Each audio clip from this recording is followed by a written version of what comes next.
Hi everyone, welcome back to my channel Telugu home foods and welcome back to one more video. ఈ వీడియోలో Ramzan special shear కుర్మాని ఎలా చేసుకోవాలనేది చూపిస్తున్నాను. ఇది చాలా సింపుల్గా ఉంటుంది, టేస్ట్ కూడా చాలా బాగుంటుంది. వీడియోని ఎక్కడ స్కిప్ చేయకుండా చివరి వరకు చూసేయండి. ఈ షీర్ కుర్మాని ఎలా ప్రిపేర్ చేసుకోవాలి, కావాల్సిన పదార్థాలు ఏంటనేది చూసేయండి.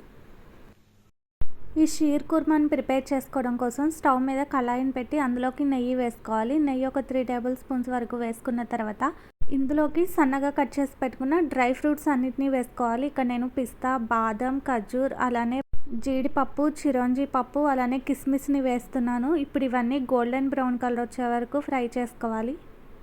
ఈ వీడియోలో నేను చూపిస్తున్న డ్రై ఫ్రూట్స్ అన్నీ వేయాలని ఏం లేదండి, మీ దగ్గర ఏవి అవైలబుల్లో ఉంటే అవి వేసుకోండి. ఒకవేళ ఇవన్నీ ఉంటే మాత్రం కంపల్సరీ వేసి ట్రై చేయండి, టేస్ట్ చాలా బాగుంటుంది. ఇవి గోల్డెన్ బ్రౌన్ కలర్ వచ్చిన తర్వాత వీటిని ఒక బౌల్లోకి తీసుకొని పక్కన పెట్టుకోవాలి. ఇలా ఫ్రై చేసుకున్న ఈ డ్రై ఫ్రూట్స్ అన్నిటినీ పక్కన పెట్టుకొని ఇప్పుడు ఇదే నేతిలోకి సన్న సేమియాని వేసుకోవాలి. నేనైతే ఈ సన్న సేమియాని ఒక 50 to 60 గ్రామ్స్ వరకు వేసుకుంటున్నాను. ఇప్పుడు ఇది గోల్డెన్ బ్రౌన్ కలర్ వచ్చే వరకు ఆ నేతిలో ఫ్రై చేసుకోవాలి. ఈ షీర్ కుర్మాకి ఈ సన్న సేమియాని యూస్ చేస్తేనే టేస్ట్ అనేది బాగుంటుంది. ఇది మనకి ఏ సూపర్ మార్కెట్లో అయినా సరే ఈజీగా అవైలబుల్లో ఉంటుంది. చూసారు కదా, మనకి సేమియా అనేది కలర్ చేంజ్ అయిపోయింది.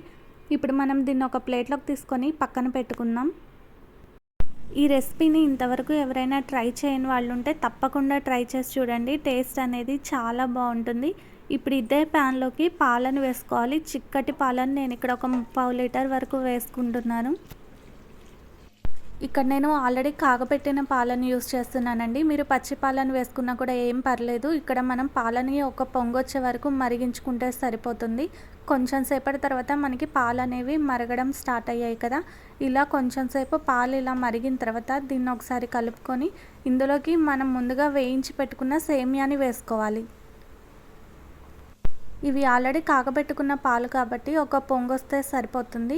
ఇప్పుడు ఇందులోకి ఈ సేమియాని వేసుకొని మొత్తాన్ని ఒకసారి కలుపుకున్న తర్వాత మనకి సేమియా అనేది త్వరగానే ఉడికిపోతుంది కాబట్టి ఒక 2 పొంగులు వస్తే సరిపోతుంది. ఇప్పుడు ఇందులోకి మనం ముందుగా వేయించి పెట్టుకున్న డ్రై ఫ్రూట్స్ అన్నిటినీ వేసుకోవాలి.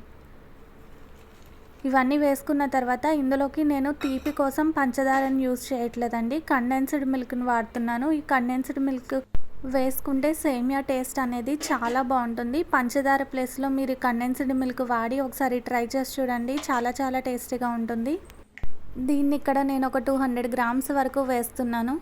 ఇదంతా ఇలా వేసుకున్న తర్వాత మొత్తాన్ని ఒకసారి కలుపుకొని ఒక పొంగు రానిచ్చి స్టవ్ ఆఫ్ చేసుకోవడమే.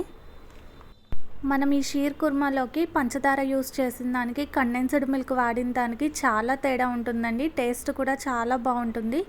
ఇంతవరకు ట్రై చేయని వాళ్ళు ఉంటే ఒకసారి ట్రై చేసి ఎలా ఉందో నాకు కామెంట్ చేయండి.